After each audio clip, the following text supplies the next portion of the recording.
On September 7, 1812, near Borodino, west of Moscow, two exhausted empires collided in one of the bloodiest single days of the Napoleonic Wars. The battle still matters because it shaped the march on Moscow, the fate of the campaign, and the memory of national resistance. By then, Europe had been reshaped by years of war, alliances, and broken treaties. Napoleon's Grand Army had crossed deep into Russia, while the Russian court and commanders faced the hard choice between retreat, defense, and sacrifice. Both commanders carried immense pressure.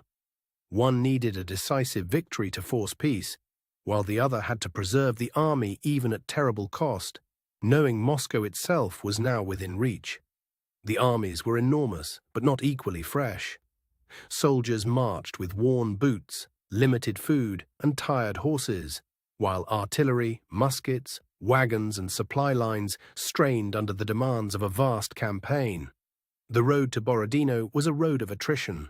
Villages emptied, fields were trampled, and every mile added fatigue, until the battlefield became less a chosen stage than a forced meeting point.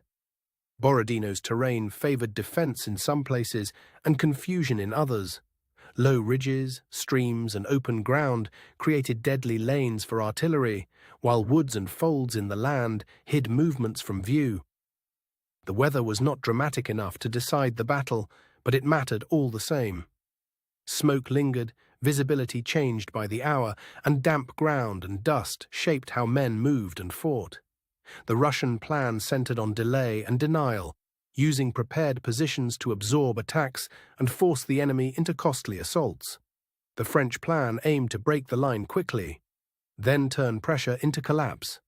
At dawn, the first attacks began against forward Russian positions.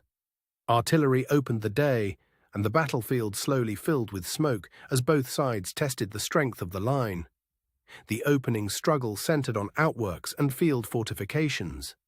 These positions were not glamorous, but they mattered because they forced attackers to spend time, ammunition, and momentum before reaching the main line.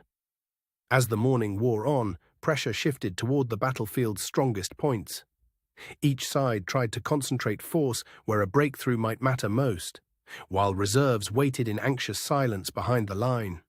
The fighting intensified around key defensive works and the ground surrounding them. Repeated assaults and counterattacks turned small features of earth into symbols of endurance. Neither army could fully see the whole battle at once. Commanders relied on couriers, fragments of reports, and the changing sound of gunfire to judge where the day was tipping. The pressure point came where repeated attacks met stubborn defense and heavy artillery. In that zone, small gains were bought with time, exhaustion, and the constant risk of losing control. As the day advanced, the battlefield became a contest of endurance. Fresh troops were fed into the fight, but every reinforcement also revealed how little reserve either side truly had left. One of the decisive movements was not a single dramatic charge, but the steady concentration of force on a weakened sector. That kind of pressure could bend a line before it visibly breaks. Cavalry and infantry both tried to exploit openings, yet the terrain and smoke made coordination difficult. What looked like opportunity in one moment could vanish in the next. The battlefield's center and flanks each demanded attention, but no single move resolved everything. Instead, the day unfolded as a series of costly local decisions under enormous strain. By afternoon, exhaustion had become as important as tactics. Men who had marched for weeks now fought in heat, smoke, and confusion, while officers tried to keep formations from dissolving. The French command pressed for a result, but every advance met another layer of resistance.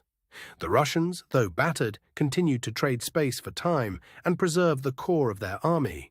As reserves thinned, the battle's outcome became less about triumph and more about survival. Both sides had reasons to claim success, yet neither achieved the clean decision they had sought. The collapse, where it came, was partial and uneven rather than absolute. Units withdrew, lines reformed, and the field shifted into a tense, exhausted stillness. Night fell over a battlefield filled with smoke, wounded horses, and the silence that follows relentless cannon fire. The armies had fought themselves to the edge of endurance. The immediate aftermath was measured in fatigue and uncertainty. Commanders assessed losses, gathered the scattered, and tried to understand whether the day had been a victory, a warning, or both. Soon after, the road to Moscow opened in a grim and incomplete way. The Russian army remained in being, and that fact would prove more important than any single position on the field. For Napoleon, Borodino offered tactical advantage without strategic closure. The campaign continued, but the cost of reaching this point had already weakened the larger plan. For Russia, the battle became a symbol of national resolve. Even without a clear battlefield victory, the ability to absorb the Uda and continue fighting shaped later memory deeply. In the years that followed, Borodino entered literature, art, and patriotic remembrance. It became less a single day than a lasting reference point for sacrifice and resilience. Historians still debate the battle's meaning. Some emphasize Russian operational success, others French tactical gains, and many note that both armies paid a price that changed the campaign's trajectory. What remains clear is that Borodino was not a simple story of winner and loser. It was a brutal test of endurance in which strategy, terrain, and timing all mattered at once. The battle also reminds us how war can outlast the expectations of its planners.